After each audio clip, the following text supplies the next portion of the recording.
ike ana oi I ke kō ana o ka wānana e kai ana.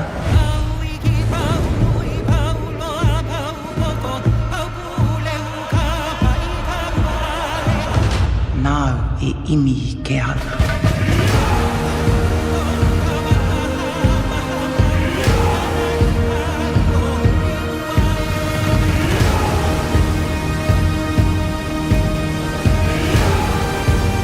Are you still the chief who desires peace over war?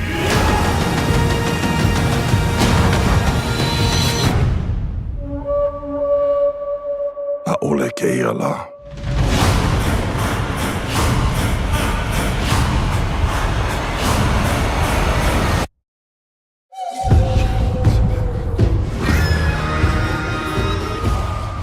Thank you for joining us on this Zoom call. Thank you for being in the same time, well, similar time zone for me. It's nice to not have to do an interview at 7:30 in the morning. So you star in the new Apple TV series, Chief of War. Can you tell us a bit about the show and who you play? So I play Ke Kupuohi, also known as Kupuohi in the show. She's a historical character we get to meet in the basically Kamehameha's journey into the unification of Hawaii and the One Kingdom, told through the eyes of Kaiana and his family, and Ka'ahumanu, who eventually becomes one of his favorite queens. Yeah, the great thing I love about Apple is they don't make a lot of content, but the content they do make is so incredible and it's so well done. So what drew you to this role and how did it come about? Well, it came through the same way most jobs come through. So it comes through my agent. It came through my manager in the US. And I remember when I got the audition, I was like, wait, what? Because it literally said in the writing, I think Polynesian only. And I was just like, wait, but I'm Māori. Obviously that counts, but it's a Kanaka story. Am I allowed to do this? And so my manager was like, just put the tape down. They've called out the Pacifica people, just put the tape down, see how it goes. And so lo and behold, me thinking, there's no way I'm going to get it. They're just doing that to be inclusive and they're not actually going to cast someone from little old New Zealand in a massive project like this for Kanaka. Ended up getting a call back and I went, well, this is awkward. Okay. And so I got into the audition and I think one of the first things I asked was, why are you calling out to Polynesia? Why are you not casting purely Kanaka for a Kanaka story? And they basically just said, look, that's the priority. But we also know that, especially in Aotearoa, the Indigenous filmmaking industry has a lot more foundation, which comes with a lot more experience. And because the project is going to be quite big and very demanding, they don't want to rule out opportunities to allow Greater Polynesia to support this kaupapa, to really support them on this journey. And I went, that's a bloody good answer. And you know what? At the end of the day, I'm not Kanaka. It is not my right to be telling Kanaka how they want to tell their story. I'll trust in your process, because it was actually Thomas Pa'asibit, who's the Kanaka co-writer and co-producer of the show, who answered the question. I went, okay, cool. The right people are at the head of the decision-making table. So I just have to put my faith in my cousins over in Hawaii, and whatever's meant to be, meant to be. And 6 months later, they gave me the job and I went, are you sure? Are you really sure? Are you sure? But I was very lucky. They had an incredible a credible team of Kanaka advisors who were driving the whole production to make sure that things were authentic and things were being done in the right way. And they had the approval of their community to be able to do it the way that they needed to. So I kind of just went, all right, sweet. Te a koe hoki, it's up to you, bro. I'm just here ready to support the kaupapa.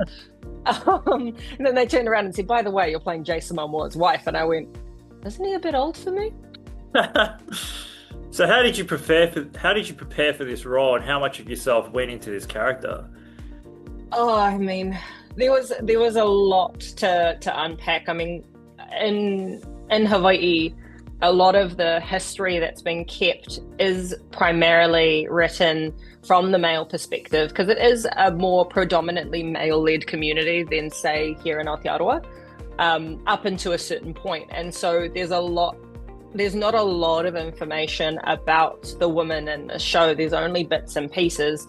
And so a lot of it was kind of just getting as much resources as I could. And then I was very lucky, like all of our cast, we got a language coach, a personal language coach, who worked with us from the very beginning, from the moment we got the job all the way through production, to give us the support we needed to be able to honor Olelo Hawaii and make sure that it was done correctly.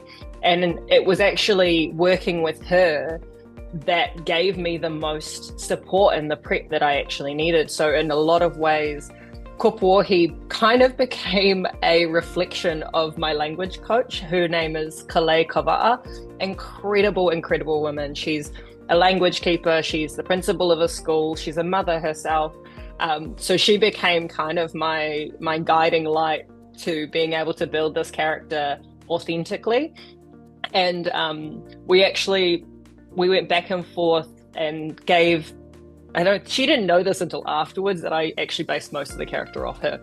But the other inspiration we had was a woman named Juani K. Truss, who's an incredible activist who was a pioneer in a lot of the Indigenous rights space in Hawaii. And I'd come across her years before because of some of the incredible speeches she'd made. And so a lot of her mana, I think I kind of followed. I watched probably every video I could find on the internet of this woman to really like give myself some exposure of what Kanaka women look like today and where they've come from and their history they've come from. Because yes, I'm from Aotearoa, and yes, there's an incredible, powerful wahine presence here, and there's a lot of mana, especially in my own community. I was raised pretty much by a whole village of strong Māori women, but I think it was really important for me to make sure that the character I was building was actually built from the resources I had of Hawaii, because yes, we are cousins, yes, we are very similar, but there are nuances and differences between each culture that make us individually unique. And so it was kind of a mix between a little bit of the crazy mana wahine I have in my life who have raised me, and a lot of Kanaka women that I was lucky enough to meet and get to know while I was working. So what was it like working with Jason Momoa and the dynamic you built on set and to portray a married couple? Oh my goodness, that boy he's mischief in the best way. That man has got so much energy, and it's crazy because he doesn't drink coffee. And I remember working this out and kind of going, bro, where is all this energy coming from? How do you have this? Like, what fountain of youth are you drinking out of? Because can I have a sip? But it was, I think in a lot of ways it was really easy, because I remember the very first day I worked on set was actually him and I in a scene having like an intimate moment between husband and wife in a waterfall. And after a day of working like that, you get to know a person pretty well very quickly. And he was awesome. I mean, he was super respectful and super kind and kind of always checking in and touching base, like, are you all good with this? Do you need help with this? Hey, by the way, we're going to try this. This might, like, how do you feel? So it was from the very beginning, it was really collaborative and very supportive. And so it was kind of easy for me to just step in and be like, yeah, okay, we get it. You're Jason Mamoa, but you're actually a bro, and you're a real person. And I think that was really nice to have from the get-go. I wouldn't recommend your first scene with a co-star be an intimate one, half naked in the waterfall. That was a bit weird. But it also gave me a chance to really get to know him as a person outside of all of the glitz and the glam and the Hollywood stuff. And yeah, it's cool. I love the dude. He's like a brother to me. But weird to say when I play his wife, huh? So were there any specific cultural or historical aspects of your character you focused on to bring authenticity to the role? I think one of the most important ones was understanding the elite structures and the kapu system. So Ke Kupuohi, she is of the elite line, so she's from a chiefly line. And obviously we see her much later in life, but I think because of the structure, societal structures that the kapu system and the elite social structures have on individuals, it was really important for me to really understand the nuances of that, because it very much informed her behavior. And I think you'll see throughout the show the journey she kind of goes on, where in many ways you think she's just a wife and she's just a family member, but then you get to see as she interacts with the political structures of Kamehameha's council, you get to see where those influences have created the woman that you see today, and how that unfolds, and why she is the way that she is. Because I mean, that's like with everyone, isn't it? You grow up, and it's until you're older that you realize you've adopted a lot of habits and things that you just subconsciously absorbed in your childhood. So what was the most challenging scene for you to film, and why? Ooh, I'm gonna say the final episode of the show. I can't say, I don't want to say exactly what it is because that'll spoil it, but there's a whole half of the second part of Ep 9 that is so physically demanding, and it required understanding a lot of details in terms of how somebody moves, how somebody fights, how the dynamic worked between male and female warriors, and and there were so many different elements. There was swordplay, there was political arguments, there was guns, there was so many different things going on. And then on top of all of that, we're doing this on kalapana black lava fields, which go on for ages. And I think we were on about a 1 kilometer radius, and there were 5 different units filming 5 different things at the same time. So you'd be filming something going on at one point, and then maybe 500 meters away from you, there'd be a completely different scene being shot, and all you'd hear in the middle of your scene is, "You're in the shot, get down!" And so we'd be in the middle of a take, it'd be like, crap, crap, crap, crap, crap, sorry. So it was really, like, even some of our even seasoned actors and stuntmen and crew on the project were saying, this is not easy. Like, this is not something that people just do. And I don't know how common it is in Hollywood, but they certainly didn't make it sound like it was. So how much training and how did you approach the physical demands of this role? I mean, it's so action-packed, I guess. How much training went into the prep for that? So we came in. I mean, I was very lucky. I had really, I do enjoy the gym, but I had gotten really into my weight training at the start of the year, right before I'd started auditioning. So I was fortunately in quite good shape. But walking in, obviously, Hawaii has their own fight style, and it's not something that is just offered. It's not like kung fu or jiu-jitsu. It's not something that anyone can just go to a class and learn. At the time, it was quite a closely guarded secret of fight style. And so we had Jason's incredible stunt team, which he's worked with for a very long time, come in and work with some of the advisors to learn the different techniques and the styles so that we could emulate that in our fighting, because it wasn't just a matter of, we'll just do Kali and it's similar enough. They wanted it to be as authentic as possible. And so we did, I don't even know how many training sessions. It's hard to count, actually.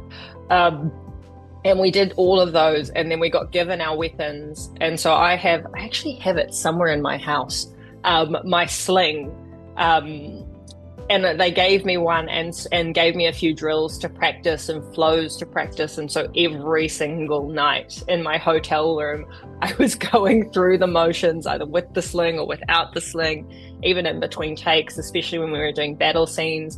I was doing it like a warm-up, just kind of trying to get it into the body, because, as I said, it is a very specific type of fighting style, and it's not something that's been commonly shared with the world. And so to be able to honor that gift that they had given us to allow us to learn it, I wanted to be sure that I was actually doing it properly. And the only way I know how to do that is just by practicing. So what research did you do to understand the historical context of the Hawaiian Islands at the turn of the 18th century? Well, because I got cast here in Aotearoa, so while I was here, it was just research. Like pretty much from the moment I got the audition, it was Google everything, find out what you can find. And it's really cool. I learned that Hawaii, because they learnt the English language really early on, to be able to create a trade system and become an independent country for so long, they actually had newspapers that they had written. And so they had their own printing press, and so those things were available on the internet to read. Not all of them are in English, so it was obviously couldn't really understand a lot of it until I got my language coach.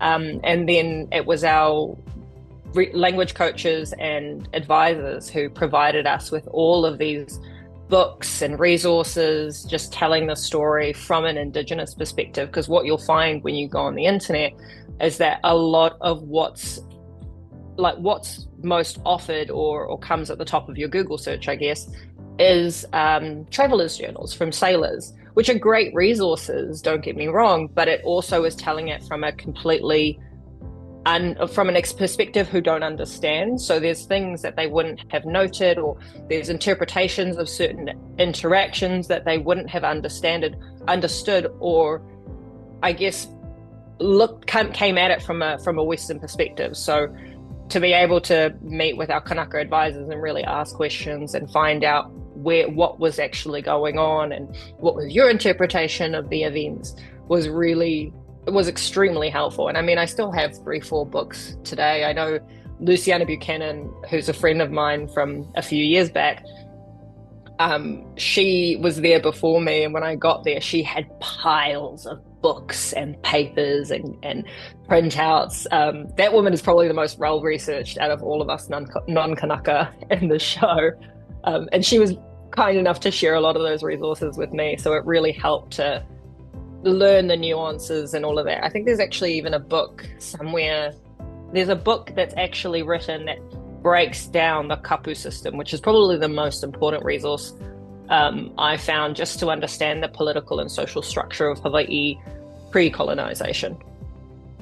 So how did you feel when you first read the script for Chief of War? Oh, I wanted to keep reading. I was very lucky. My awesome manager, Mike Gillespie, he managed to get me the EP 1 script when I auditioned. And so I got to read through it, and then I got to the end of EP 1 and I went, I need more. I need more. It was so exciting. It was just so well done, and the world literally jumped off the page. And what's funny, at the time, I was auditioning for Ka'ahu Manu, but you meet Kupuohi first, and I remember getting to page 4 or 5, and she was introduced, and I went, who's that woman? Who is that? I like her. So it was quite funny to then get asked to audition for Kupuohi later on down the line, because I just went, I'm in, I love this. I already love her. Give me everything. So how did the costume and set design help you immerse into this world? Oh, I mean, what a team. Caroline and Marianne did so much research into what Hawaii looked like prior to colonization during the 17th, 18th century period. And they had an incredible group of Kanaka advisors who just gave them all of the resources available. We got to go to museums and private collections.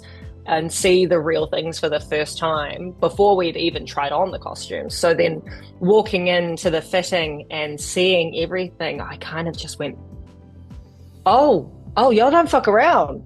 Yeah, y'all did your research.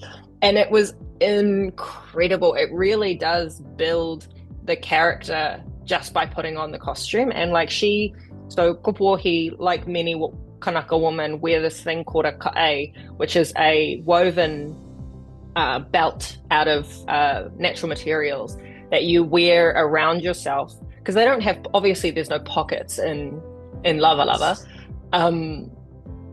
And so they wear these belts and then tie it around themselves, and it's kind of acts as like a pocket, but it also is basically a corset. So I'm such a slouchy, lazy person. I really appreciated having that ka'e on, because it really forced me to physically hold the posture of Kupuohi, because there was no ability to slouch in that costume.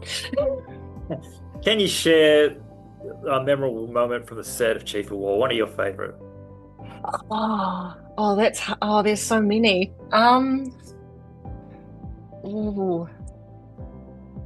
Yeah, that's so hard. I think any of the scenes that I did with our family were so awesome. It was seamless how quickly we transitioned into just becoming a family, and I think that speaks volumes about the kind of natural relationship that Polynesia has with each other, where we're all together and we're all on the same kaupapa, and the dynamic was just absolutely insane. We'd be bouncing off each other, taking the piss out of each other in between takes. I think there's more than a few takes that got ruined because one of us would be trying to screw with the other. Jason actually really loved doing that to me. He never broke me though. Every time we'd do a scene all together, and if the camera was on me and he was behind the camera, he'd be doing something stupid to try and get me to break character in between. I never did. It's my proudest moment. I got him though, and I was relatively satisfied with that moment.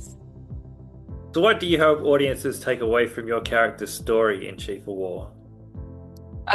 There's so many things. I mean, it's such, I think Kupuohi, Ka'ahumanu, Heke, Sisa, who plays Vi, who you'll meet later in the show, all of these women are such incredible examples of what Polynesian women can be and what they've, or who they are truly, and not only in today's society but back in the day.